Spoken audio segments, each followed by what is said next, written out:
Upheaval, Reckoning, Chapter 56, Destiny. Applejack's furious cry caught in the back of her throat and burned there along with the leftover vomit and nausea. She choked back a sob and turned her attention on the monster that made her fail to save her friend. Puddinghead's foul mouth had opened to snake-like proportions. No foulness erupted from the maw this time, just a hideous gurgling sound. To Applejack, it sounded as if the ghost was laughing at what had happened. The golden disc fluctuated just one more time before Applejack let the outrage spur her on. Twilight wasn't dead. There was no way that Twilight was dead. Whatever it was that swallowed her was going to suffer the worst case of indigestion it ever had in its ghostly life. Then it was going to spit Twilight back out, covered in disgusting ghost vomit, but as good as before. Not every pony seemed to have noticed what had happened. The arrival of the sixth ghost had stirred the others into a frenzy. Rainbow Dash and Sable Steel had been keeping Hurricane busy with their alternating attacks, but they now had to dodge desperately as the ghostly Pegasus hacked about in a berserk rage. Several sky blue feathers flew up and floated in different directions after a particularly close swipe. Pansy. Applejack couldn't find where the other ghostly Pegasus was. What she did find was an exploding mass of spectral flesh chasing after Fluttershy, who had stopped using her powers to slow the enemy down in favor of just trying to stay out of reach. A fleshy pod, possibly a leg, twisted in the dark and looped towards Fluttershy. The mouth at its end snarled, slavered, and snapped. Pinkie Pie was galloping towards Smart Cookie, but Applejack wasn't sure what she could accomplish. "Twilight!" Rarity's cry was enough to show she had noticed. There was little she could do, however. Some of the many, many gems attached to Platinum had detached themselves and whirled into a storm of jagged crystalline shards. The few openings that both Rarity and Lioncourt used to attack with their blades had disappeared. Applejack only had that short moment to take in all their problems before she had to concentrate on her own predicament. She had lost Twilight, and that meant the loss of a lot of magical support. Without any shields beyond the disc, every attack their enemies made now seemed twice as dangerous and twice as frightening. The mass of fire, for all its worrisome blaze, now seemed desperately needed. Whatever Twilight was up to now, it better be quick, or they might all be dead. She glanced at the icy thing that had swallowed her friend, hoping for something, anything, that might be able to help pull Twilight out. The new arrival had to be the ghost of Clover the Clever. She was the only companion that hadn't showed up. But the thing didn't even look like it was a pony at some point. It resembled nothing more than a huge chunk of glowing ice. A mass of tentacles sprouted from one part of it like a stubborn plant that had taken root on a boulder. The cold that wafted from the thing chilled Applejack to the bone. The gurgling laugh from Puddinghead turned into the rumble of building gas. Applejack knew that there was no more opportunity to think things through. She had to do her part. For now, she and the rest of her friends had to survive. Once Twilight fought free, they would regroup and fight back. Rainbow Dash could only watch in horror as the tentacles sprouting from the mass of ice grabbed Twilight's sparkle. Even that moment, however, was rushed. She had to look away and concentrate on her safety. Hurricane had picked up the pace of his wild swings, and the many awkwardly positioned blades coming out of his body were making it more and more difficult to dodge, let alone find some way to attack. One blade whistled past her wings, cutting loose a few feathers. Seeing Hurricane fight even harder did little to dampen Rainbow's spirit. She had plenty more to dish out. Despite flying desperately for a while now, she was as fresh as when she had started this climb, or descent. She felt something solid every time she dove in there and kicked. Even her crossbow bolts, whenever she could find enough purchase to reload and aim, were sheathed in the weird light that had enveloped her. She could see Hurricane recoil with each strike. These chipping attacks would eventually wear her enemy out.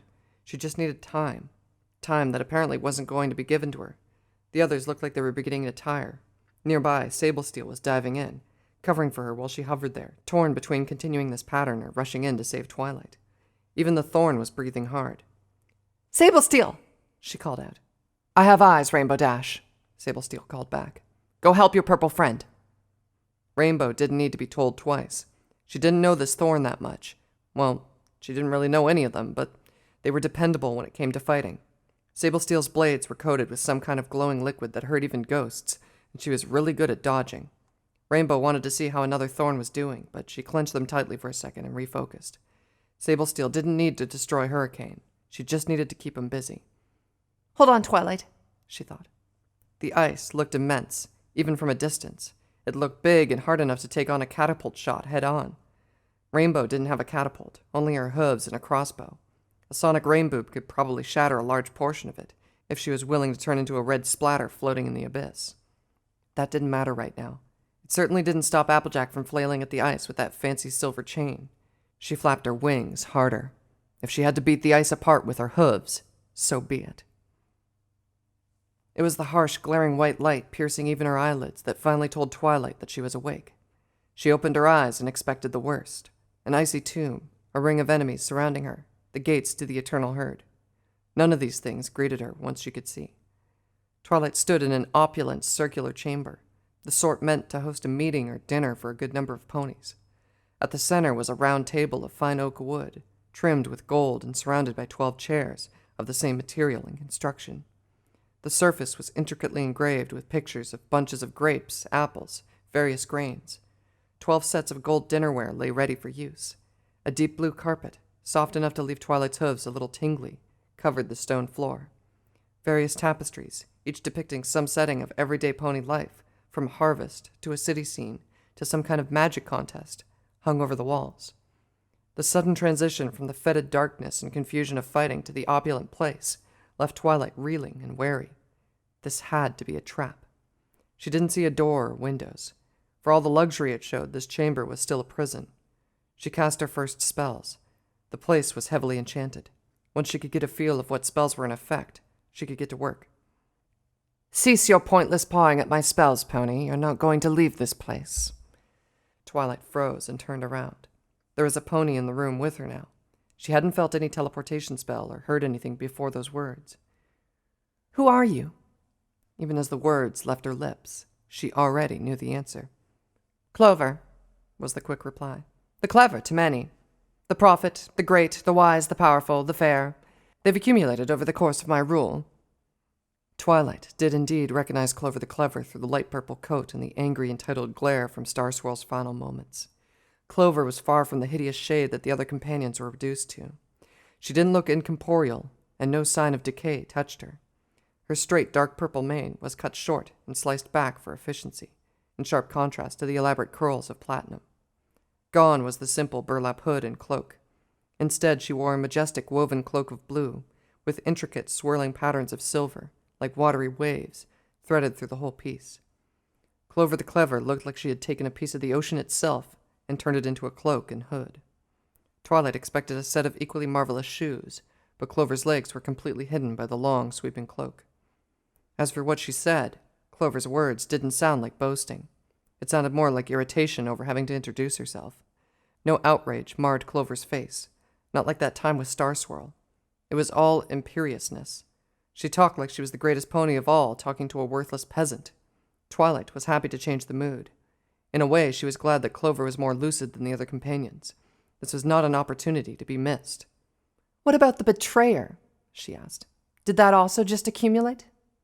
"I have never betrayed any pony," Clover said. Some of that outrage was back now.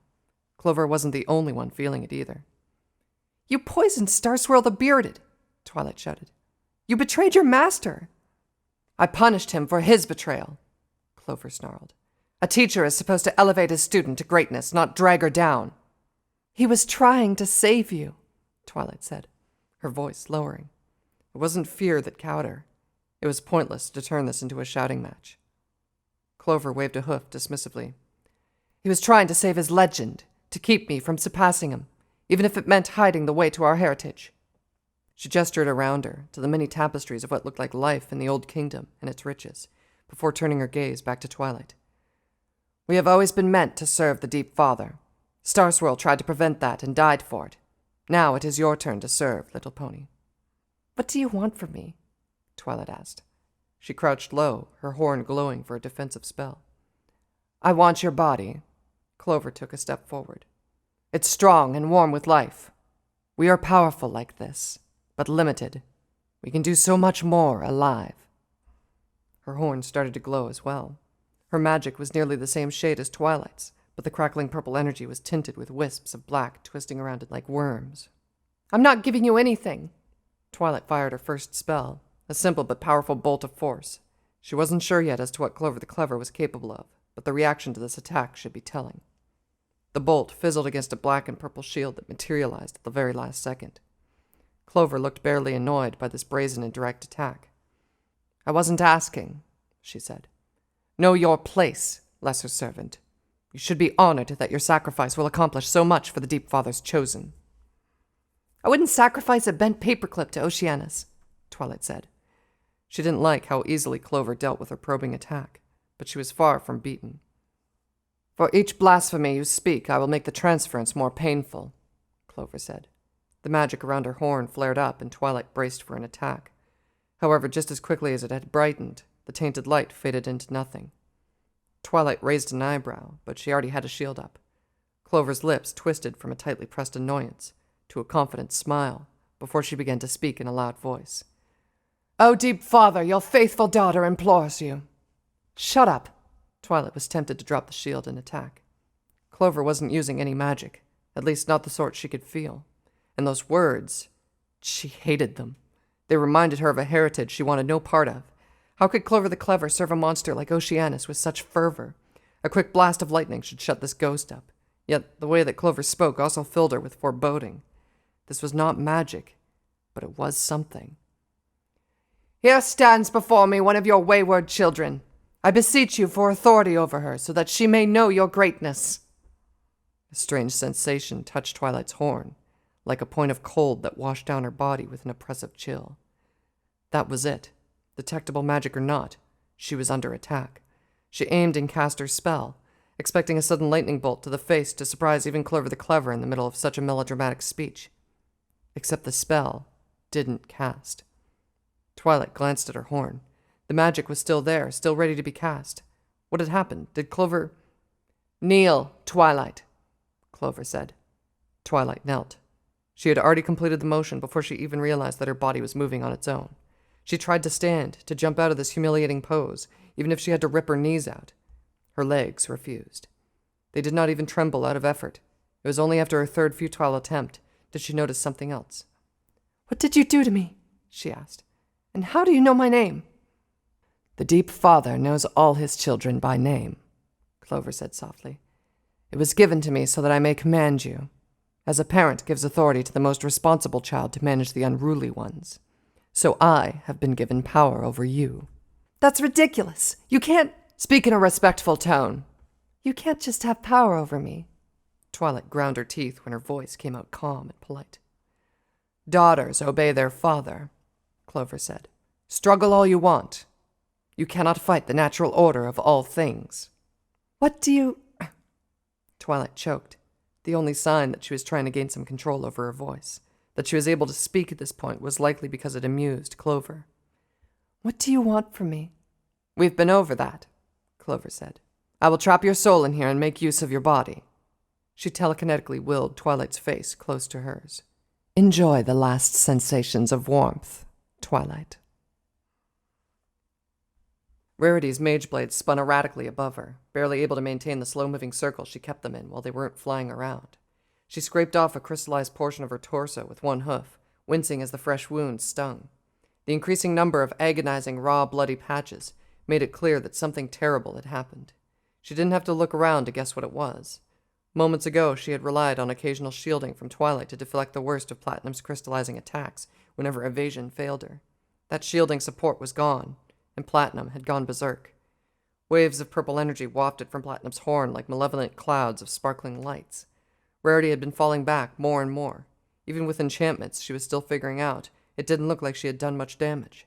Each of her blades served as the core of a brilliant, translucent blade of energy. It annoyed her that she wasn't clear on the specifics of how to manage this new development in her mage blade wielding, but she was happy to use it on the fly for now. Also mildly annoying was that Lioncourt had looked at her new weapons with nothing more than a pleased smile instead of shocked disbelief. As for Lioncourt, he wasn't faring a great deal better than her. His pristine red coat, which he had been so careful to keep spotless earlier, was tattered in places. Blotches of darker red showed against the fabric. Despite his injuries, his smile did not even waver. He galloped past an advancing cloud of magic and stood next to her. "It seems we're at the end of our rope, my dear Rarity," he said. "The element of magic's bearer is dead, and we're not far behind." Rarity took a breath as deep and long as she could. The cold of the abyss found a way to seep into her lungs and crush them when Lioncourt said those. She wanted to stab him for being so flippant, but she swallowed the indignant rage. That couldn't be true. Even if Twilight's support had suddenly stopped, that was impossible. Something must simply be distracting Twilight, and the sadistic stallion was simply insisting on his mind games, even during such a dangerous time. She suppressed the urge to look around for Twilight as well. She couldn't afford to look away from Platinum while keeping the other companions in her periphery. Another cloud of crystallization came at her, forcing her to gallop to the side. To her annoyance, Lioncourt kept close. Must he do this now?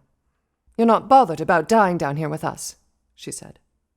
My death is 700 years overdue, my dear Rarity, Lioncourt said. His blades flew out, somehow still finding gaps amidst all the clouds to stab at Platinum. I would have preferred more of a spectacle and several more pints of blood, but this will do. Rarity reconsidered following through with her blades. Even with the enhancements, she wasn't going to bring down this ghost with more direct strikes. She needed more. They all needed more. She could hear the desperation among her friends without even looking. "Cover for me," she finally said. Lioncourt merely nodded and charged Platinum despite the clouds coming his way. Rarity finally tore her eyes from Platinum to search for Twilight. The enormous chunk of ice came into view. Applejack was galloping a circle around it, dodging clouds of yellowish haze. Great gobs of vomit everywhere, splashing against the golden disc in front. Applejack answered by hurling her chain, not at Puddinghead, but at the chunk of ice. "Twilight!" Applejack yelled. "I know you're still alive! Come on out! We need you!" The chain struck the ice hard like a whip, but did not even leave a crack. So that's where she is, Rarity thought. She sent all her blades towards the ice, converging the thrusts into a single point. "Twilight!" she shouted. She glanced to her sides. Her cry and Applejack seemed to have caught the others' attention as well. The slurp and snap of a dozen fanged mouths coming at her left little to Fluttershy's imagination as to what would happen if she slowed down. She didn't even have enough leeway to glance back at the hideous shape that Pansy had taken. Even fleeing for her life was a confused and difficult balancing act. She flew as hard as she could to escape Pansy, but she knew better than to fly too far from where the others were. Terrifying as being caught by these ghosts was, the thought of becoming lost in this abyss, to wander this blackness forever, was more so. From a great distance, Rainbow Dash and Sablesteel circled the horribly maimed Hurricane while Longstride shot at Smart Cookie. She had also circled in time to see Twilight being pulled into a giant chunk of ice by long, writhing tentacles. Without a second thought, Fluttershy winged towards the ice. She felt a few drops of drool land on one of her legs as one of the mouths barely missed its bite. Clover the Clever. She knew that on instinct, felt it more within her than through any kind of deduction. That thing was Clover the Clever, the miserable instigator of all this towering pile of shit. Fluttershy flapped her wings harder, ignoring the strain on her shoulders and her wildly beating heart. The cold wafting from the ice was nothing to the sudden boiling in her blood. Clover the Clever had swallowed her friend. The nerve of this worthless, overweening, primping little worm of a filly. She was this world's version of Solus Codiscaria, a clingy nag prostrating herself before Oceanus, leading a cult of slimy, self-absorbed ponies pretending to serve, when all they truly wanted was to gorge themselves on his power. They were all the same. Solus Codiscaria, Luna Lux Umbra, Abysso Spatiator, the six companions, sycophants, slaves, parasites, the lot of them. She was going to take a lot of pleasure breaking Clover the Clever and showing her what it really meant to wield the power of Oceanus. Fluttershy's wings slowed, and her eyes widened. The sudden stream of angry, even cruel thoughts felt so natural that she barely even noticed that something strange was going on. Why were these names so familiar? Why did it matter how they served Oceanus? A hiss, followed by a spit from behind, signaled that Pansy was catching up again. Fluttershy flapped her wings harder, wincing as the burn in her muscles worsened. Slowing down had been a bad idea. It wasn't just Pansy catching up to her. Fatigue was as well. She shut her eyes for a moment. "Please," she whispered mentally. I need more. I need more than just slowing them down with the stare. Locoris, other Fluttershy, or who or whatever you are, please." Again, there was no response. Again, the prospect that she was the other Fluttershy came to mind. In that case, she didn't need to beg some other pony or thing. She could do it herself. The outrage still simmered within. She needed to put these pretenders in their place. She had stood ready to serve at the very moment Prince Oceanus was born. She had never needed to be impressed by his prowess or his position as firstborn, and most likely heir. And when the moment came, she cut the tie in hopes of saving some still redeemable fragment of him. When the power of Abyss finally consumed him, Oceanus may be reborn somehow. Fluttershy shook her head. The ice was coming even closer. Applejack, Rarity, and Rainbow Dash were attacking it, leaving the Thorns to deal with the other ghosts. "That's not me," she wanted to protest. "I've never met Oceanus or these other ponies. I've never served him. I don't—" "Fluttershy!" It was Octavia who had called out. She had stopped playing that disruptive, slow piece and turned towards Pansy's direction. Her bow moved rapidly in short, sharp motions. Instead of a pleasant or ominous melody, a clash of dissonant notes rippled through the air. Something struck Pansy from Octavia's direction, shoving the ghost back as if she had been struck by several boulders. The attack didn't do much harm, but it allowed Fluttershy to put some distance between her and Pansy again. A second wave of painful, clashing notes rippled through the air as Octavia pushed Pansy farther back. The ice was barely more than a stone's throw away now. Fluttershy looked at it and recognized the power of Abyss, the sickened version of Oceanus's power of water. The others were making little headway against destroying the stuff. They may as well be attacking an iceberg with salad forks. She had to do her part, but what could she do? The Eye of Fear was useless against that unfeeling ice. Slipshod, half-assed patchwork assembly of Oceanus's second hoof leftovers. The outrage grew, and she understood. There was more to what was left of Lycoris than just the Eye of Fear. She had but to reach in. The ice loomed closer, but something else loomed from within. She had unleashed some dark thing in herself. The results of tampering with the power of Oceanus surrounded her. Was she going to risk doing even more than what she had already done? In the end, would she be joining these ghosts?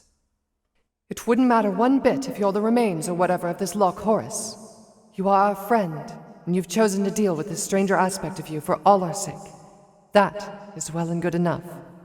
Fluttershy closed her eyes and searched within. She had chosen to do this.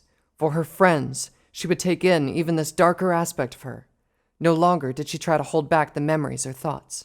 Lycoris' power was still tainted with the power of Abyss, but he endured pain, madness, and even being broken down further to do what many had given up on, to hold on to a tiny fragment of the power of water until it could be purified.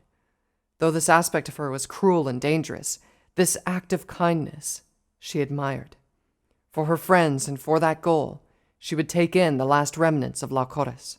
A rising sense of power filled her. As she came close enough to touch the ice, she exhaled. A stream of vapor exploded from Fluttershy's mouth, striking the ice forcefully and causing several cracks to form. "Twilight!" she shouted as long as she could. It surprised even Pinkie Pie when she left the protection of Applejack's shield to go after Smart Cookie. She didn't have much to throw at this pony-shaped machine. Or was it machine-shaped pony? She wasn't going to spend this fight hiding behind a magic shield, whether it was Twilight's or Applejack's. She had avoided looking at the ley lines earlier out of fear, but she now looked as hard as she could for ley energy to use. Ley energies were weak here, which was weird given that they were deep underground. They should be surrounded by the stuff. A loud metallic grind signaled another attack from Smart Cookie. A pair of spectral circular saws flew at Pinkie from 2 different directions. She hopped over one, landed upside down on the abyss above her, and then ducked the second. She thought about just kicking Smart Cookie like what Dash was doing to Hurricane, but she'd probably just lose a limb or two without hurting this ghost. "What can I do?" She was perpetually asking that question. Just as she had thought she found some means to fight back, she was back to square one. The heavy helplessness she felt when Sablesteel hurt her wasn't there. Not this time.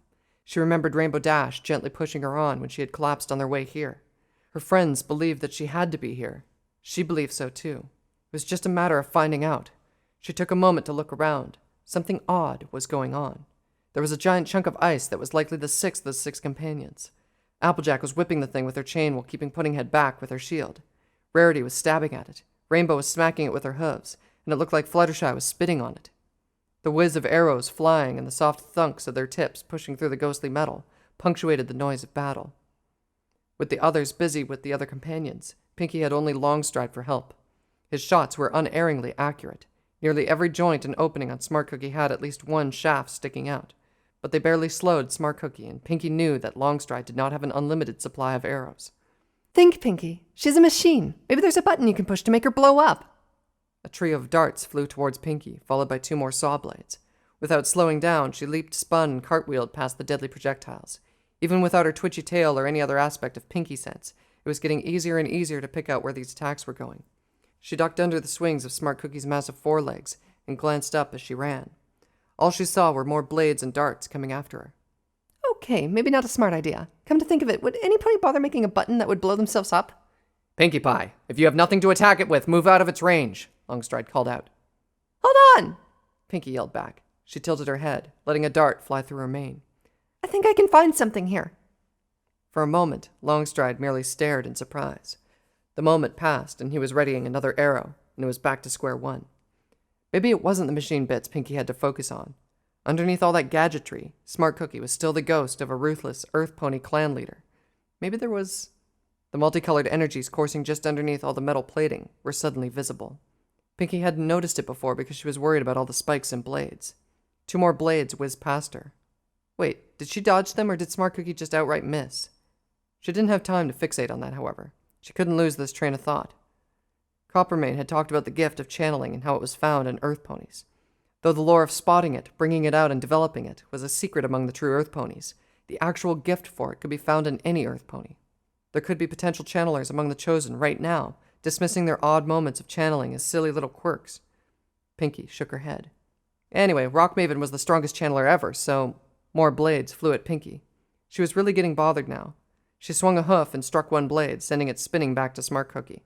A spark of ley energy flew from where the blow had struck. Huh? She thought. What did she just do? She stared in amazement as the blade she deflected struck Smart Cookie soundly, opening up a rip across the machine pony's flank. Wait, that was something too. Smart Cookie had hurt Smart Cookie. So if they could... A thunderous roar blew out the last of Pinkie's train of thought. Get off me! Get your stinky, slimy souls off me! That didn't sound like a ghost. That sounded more like Prince Torado in his baddest mood yet. From where the shout had come from, a multitude of red points of light flew in different directions, with one heading for her. A rush of heat blew past her and towards where the ice was. Oh, no. It didn't have to take any Pinkie sense to know that something terrible was about to happen. Her friends were all in the path of that blast of heat. She galloped towards them at once. Longstride, keep Smart Cookie busy for me, she shouted without looking back. Every strand of hair on her body was rising. Girls, watch out! She yelled. Torado's shout had also given them pause. Scatter! The others did as they were warned. Pinkie Pie jumped to one side at the last moment. A great blast of heat flew past her. So intense was its passage that she cried out in pain. She looked at what had flown past and gaped. An enormous pointed shard of stone, the size of a pillar fit for the royal palace, and covered in glowing red cracks, struck the ice. The point penetrated deeply, sinking the shard almost halfway through. While the others stared, Pinkie was already standing next to them. She could see the thousands of cracks that pulsated with red light. The heat was almost unbearable. They had to back away to make sure that their faces weren't scorched. The frightening premonition was not gone. Watch out! Pinkie Pie shouted again. Applejack stood in front of the group protectively. The massive shard exploded with a fiery, blinding blast and a deafening boom. Pinkie ducked, covered her face, and screamed. The explosion was so loud that she didn't even hear herself. To her surprise and relief, she didn't even feel any heat from the explosion. What in tarnation was that? Applejack mouthed. With the blast still ringing, it was impossible to hear her. The explosion had knocked the ghost dozens of feet away. More importantly, an enormous hole had been gouged into the ice. Pinkie didn't know why every pony was bent on breaking through this ice, but she quickly jumped in to attack it with her hooves. Come on, every pony, she yelled. Just a little more. The others swiftly followed. The numbing cold washing over her body made even consciousness a struggle for Twilight. Her body wouldn't do anything she wanted it to do. There was no freezing draft or any magical signs. It was as if all the warmth within her was leaking away. So much vitality, Clover said, wasted on a lowly, disobedient daughter. Why? Twilight's lips felt as if they were covered with a layer of frost. Still, that she could even speak meant that Clover enjoyed giving her this small freedom. Clover must be expecting her to beg for mercy at some point. Why do you insist on serving Oceanus?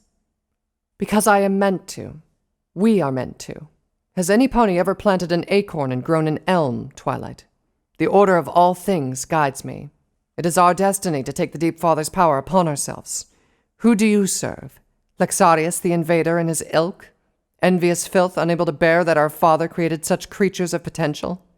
Which one of us is on the wrong path, I wonder? Look at where you are, Twilight shouted as loud as she could, but her voice still came out polite. You're trapped in the edge of the abyss. You're not anywhere near Oceanus, certainly not by his right side. Your destiny is a horrible fate your delusions of grandeur have brought down upon you. The confident smile finally slipped from Clover the Clever's face. The same sort of slip that showed during the final moments of Starswirl the Bearded's life. "You sound like my old master," she said softly. Her voice rose when she spoke again. "Your prattle sounds exactly like that bell-wearing clown's." "Don't you insult him," Twilight said. "Then tell me, Twilight," Clover said, her grin back, although a little forced. "Tell me why he died a broken old stallion, while I went on to achieve greatness. Tell me why you're the one kneeling before me." Twilight wanted to put this mare in her place for her disrespect, her delusions, and, most of all, the monstrosity of what she has brought down on her fellow ponies. If only she could move. If only she could stop herself from acting like some subservient little filly. Why couldn't she fight back? All this magical potential every pony else seemed to see in her, all the training and fights she had gone through. Why couldn't they amount to anything against Clover's strange powers? Was this truly the might of Oceanus? Was this unstoppable, unmatched force the fruit of giving yourself to Ponykind's so-called father? The thought of it choked out her anger. "What's the matter, Twilight?" Clover asked. "No answer? Am I going to drink the last of your warmth with you silent?" It was more than just the cold that numbed Twilight's body. More than just this mysterious power that kept her motionless. For one more time, she summoned every ounce of magic she could to break free of this inaction that Clover forced on her.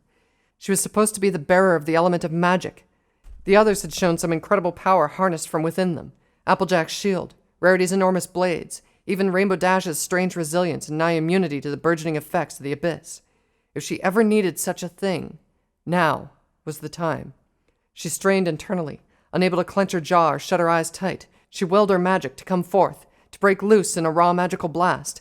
Anything would do. Anything. Nothing happened. Drained and helpless, Twilight didn't bother saying anything else. "I know that silence well," Clover said. "Your loss was inevitable, Twilight.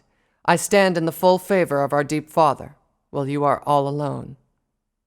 Just as Twilight's vision started to dim for what she knew was the final time, a powerful jolt sent both her and Clover sliding to one side. A wave of searing heat struck Twilight like a fireball blast. She could almost feel her fur ignite. She cried out, but even that cry was moderate and respectful. Tears sprang to her eyes, but the look of surprise on Clover's face was one to save her. She wished she could see what had struck this room, but even turning her neck was impossible. The cold within her was still there, but the sudden heat fought it back just a little at the cost of severe burns. "Wretches," Clover whispered, "even the simplest tasks in you." She turned her attention back to Twilight. "It is such a trial sometimes leading these foals." Her lips twisted into a smirk. "6 companions, they called us. Ponies actually thought we were equal." "Twilight!" Applejack's voice, despite how faint it was, made something lurch within Twilight. Her friends were nearby. She wanted to shout back, to tell them she was fine. No, to tell them she needed help. Clover is crushing her with the power of Oceanus, and she couldn't fight back. "Twilight!" That was Rarity. It wasn't just their voices. There was a persistent clink coming from somewhere. The clink of metal striking something hard and brittle. Ice! The clinks grew louder with each strike. The look of annoyance on Clover's face turned to concern. Though her lips remained unmoving, Twilight was already smiling within at the sight of this. Her friends were close, and Clover was no longer so smugly assured of victory. "Twilight!" Other voices joined in on the chorus. Rainbow Dash, Pinkie Pie, Fluttershy. All of them were going to break her out of this place. The worry on Clover's face continued to grow. It was enough for Twilight to try again. "You're wrong," she said. She didn't mind anymore that she was speaking softly. "You're not standing in Oceanus's full favor. And I'm not alone." The rise in her voice fed the tiniest cinder of hope left. Clover's power wasn't unstoppable. The cold lessened with her efforts. She wasn't going to let this ghost suck out her life just yet. "Blasphemous wretch!" Clover hissed. "How dare you challenge me?" "I can," Twilight said. There was more than just the small bit of her strength left within that helped her.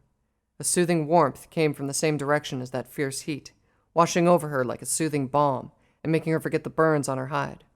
A pale wisp of light, gold like the disk Applejack could summon, seeped into the room. Other colors followed through a small, leaking crack across the room. Pink, white, green, light blue. The light touched her, and she grew strong from it.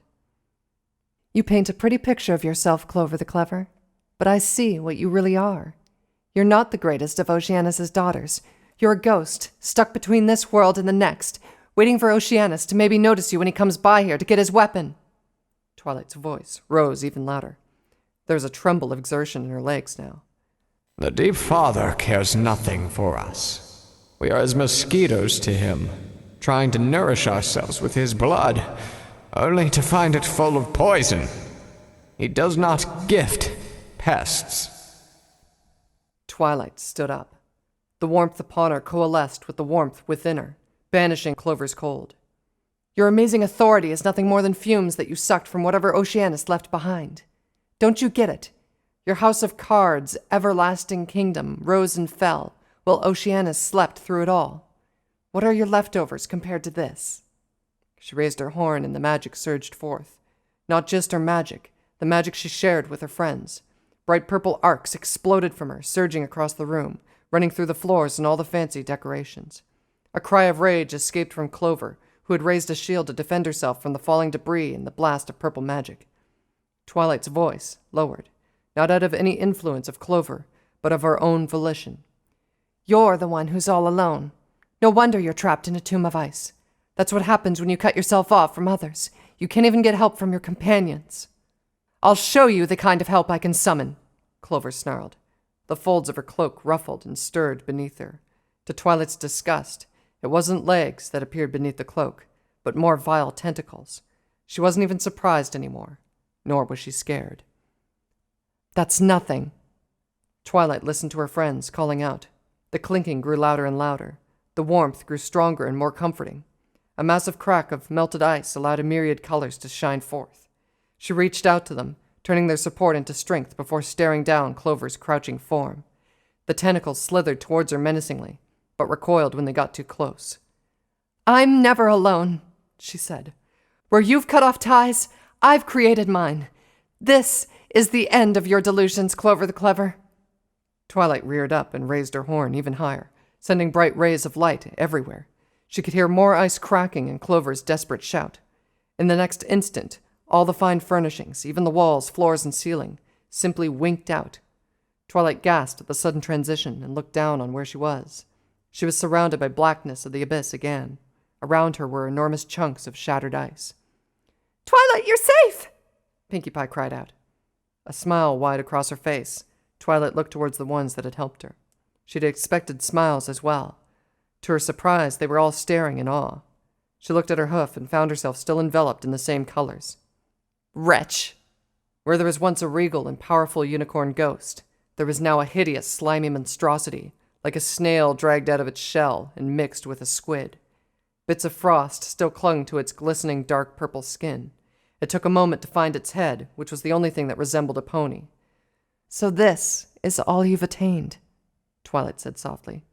"After all those sacrifices you made, all the research you've done, on your own, this is all you've got." "I spent my life following our destiny," Clover said. "I threw away everything to follow this one goal. Be smug for now, Twilight. How long, I wonder, before the path you've chosen crumbles and sends you plunging into the same abyss?" "Even if I fall," Twilight said, "it's not to the abyss. Not when I have so many ready to catch me." Clover, or what was left of Clover, looked as if it was trying to attack, but all it did was flop forward. Its tentacles writhed and squirmed, but did nothing more than to try to look menacing. Twilight didn't know if she should even bother to attack. What kind of damage could she inflict that could be worse than what Clover had done to herself anyway? "It's over," she said. "Call off the other companions and let us through." "Through to where?" Clover asked. "There is nothing beyond this abyss, Twilight. Nothing but the Deep Father's silence. Nothing but the closed doors to his true power. Until the time of his return comes, all who come here have come for nothing." "Black Rose," Twilight whispered. Had she known? Did Black Rose lead them all here, knowing that it would be a dead end? Or was she confident in her power and skill that she expected to succeed where every other pony had failed? A hissing, burbling sound from Clover cut the musing short. She looked up in time to see Clover's slimy bulk flying at her. On instinct, she cast a spell, any spell that would repel this lunge.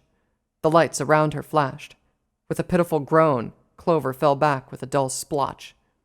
"Curse you," Clover said, her voice becoming more faint by the word. "You've won nothing, heretic." Lexarius the Invader turned you from your destiny, and you will suffer when the time comes. Twilight didn't bother replying. At the end of that last bit of defiance, Clover the Clever's wretched form broke apart and dispersed. It was doubtful that the ghost had died, given that it was dead to begin with. Clover had simply dispersed into a powerless, scattered mass, still awaiting her deep father, who was likely going to just step over her on his way to the foul weapon. "That one's down," Twilight said. She looked around again.